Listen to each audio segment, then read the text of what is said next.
Could you talk about the character you play in Hostiles? In Hostiles, I play Yellowhawk.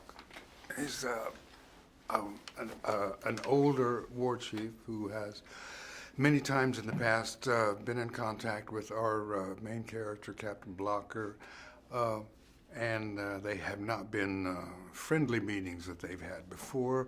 However, Yellowhawk has been imprisoned along with his family for a good 7 years or thereabouts, where we start our story. And unfortunately, he has contracted cancer and has requested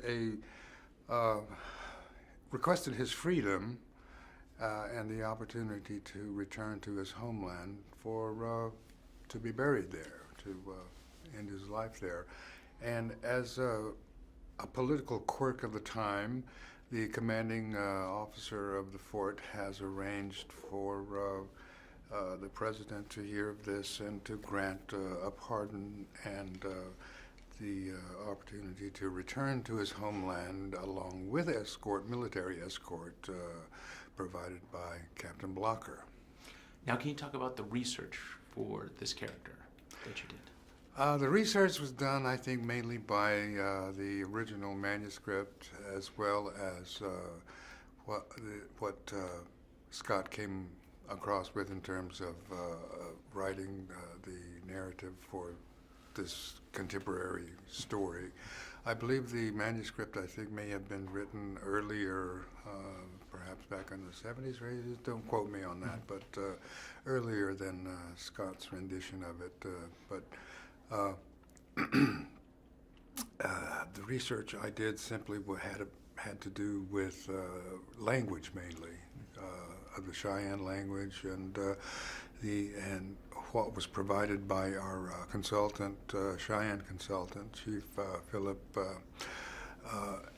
and that, as well as just the times, the 1890s, when things were sort of winding down on the plains, and then the most difficult part, of course, was the concept of being a slowly dying person.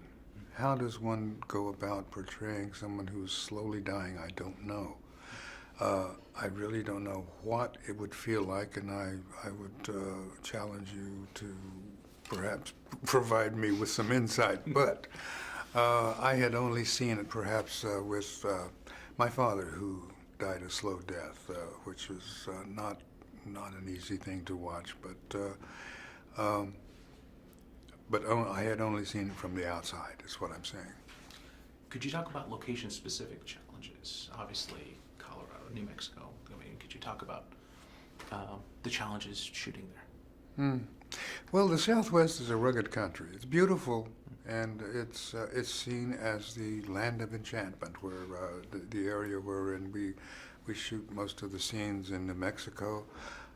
Beautiful country, but it's dry, and it is volatile during the summer months that we shot with the monsoons coming and going during the summer months of July and August, thereabouts. And so we deal with a lot of thunder and lightning delays that, OSHA is very active there, and we have to go by their rulings, and we spent a lot of time waiting for lightning delays and rain delays as well from time to time. But other than that, like I say, it's a rugged country and high in altitude, and sometimes that can be hard on man and animal, because we do a lot of riding of horses throughout the entire story.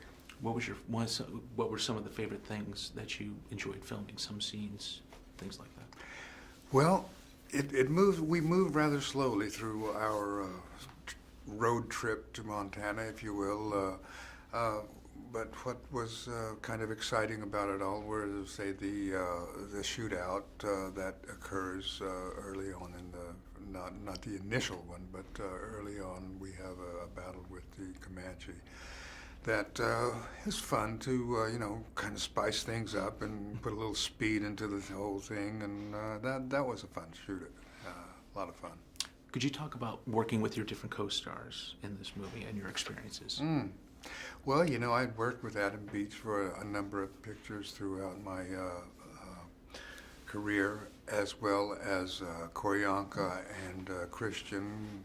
The three of us were involved in The New World a number of years ago with Terrence Malick, and that was a nice reunion. And this time I got to work a little closer with both of them, actually, because in the other film I was fairly separated from them. But this was always a learning experience. I'm what you call a thief when it comes to techniques and maybe even tricks of the trade, but I'm always on the lookout for that, and I may or may not have picked up a few there, But and Rosamund, of course, was absolutely delightful to watch, because we don't have that many scenes together, but the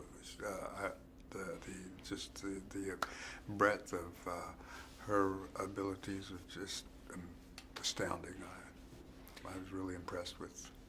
And my last question has to do with, you've been in many different films over your career, many different genres. What is it about the Western, from your point of view? What makes it so different? Different? I don't know that it's different, but it always has been my bread and butter, more or less. I got my start in Westerns, and every once in a while return to a Western one way or the other, and this is the latest of them here, and I really don't think there's any great difference. The basics of acting are always the same. I think they don't vary that much. It's just the different kinds of wardrobe and period this and period that, and plus period thought. You have to think about that in terms of, you really can't use contemporary values as much in a contemporary story, because you have to transplant yourself to a different era of time when attitudes and values and morals, everything were a bit different because of the situation, the circumstances of the time.